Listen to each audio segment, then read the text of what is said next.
Hi, I'm Natalie Wharton. I'm founder of Wharton Business Consulting. I'm here today with Alex Gregory, double Olympic gold medalist. And Alex and I were talking about some of the great examples Alex has and his experiences, both as an Olympic athlete, but also as an Arctic expedition, and both in times of crisis and isolation. And I thought it'd be great for Alex just to summarize his top 3 points to share with organizations on developing resilience.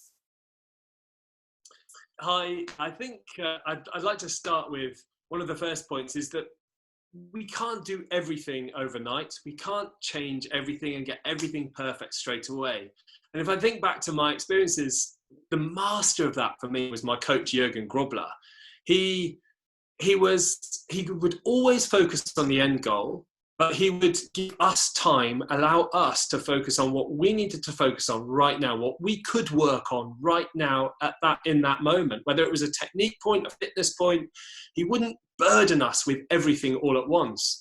He was very patient with his expectations of us as athletes, and also himself as a coach, and creating this program that we wanted to work towards to allow us to get that Olympic medal. And I think right now in this situation we all find ourselves in, everything's up in the air, and we want everything to be back to normal, but it's just not going to be. So let's be patient with that. Let's try to be patient with that and just work on what we can work on, and ignore for now the things we can't.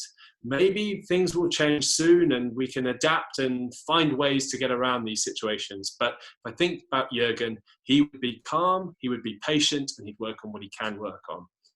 I think the second thing I want to talk about is to be aware of those around us, to be aware of our teammates, our crewmates. It was so important for us as a crew. We relied on each other in the boat.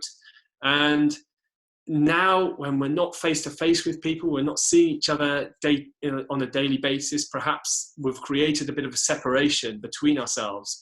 We all need each other. We need each other's help. So let's encourage perhaps honesty between our teammates when we speak on the phone, when we speak on a conference call, just a moment of honesty between each other. How are you doing? How are you feeling? How are you working? And hopefully it'll encourage communication, it'll encourage honest communication and a feeling of support around each other. It's a very difficult time, but we all need support from, no one can do anything alone. That's something that I've learned so importantly, and I think now is the time to bring that out more than ever. It's tricky, but I think it's important. And then finally, something that I find really difficult is separating the lines of work and life, particularly now when we're stuck at home, when perhaps some of us have to do homeschooling, we have to look after the household, we have to do everything we need to do at home, and yet we still have to work, we have to hold down jobs, we have to support people, we have to be leaders, whatever it is we do. It's really difficult.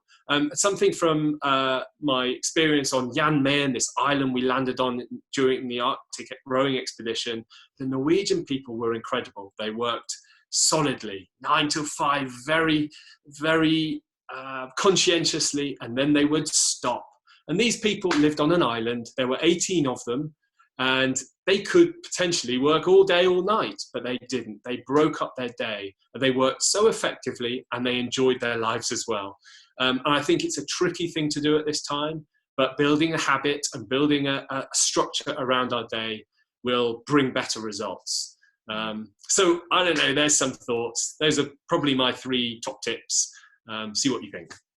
Brilliant. Thank you so much, Alex. So very much about focus and prioritization. Secondly, honesty of communications and keep talking. And I think the real important piece you highlighted there about being able to flag and see when team members are struggling. And then thirdly, making sure that we don't blur those lines too much between personal and professional timelines, so that we have that time that's work versus being at home.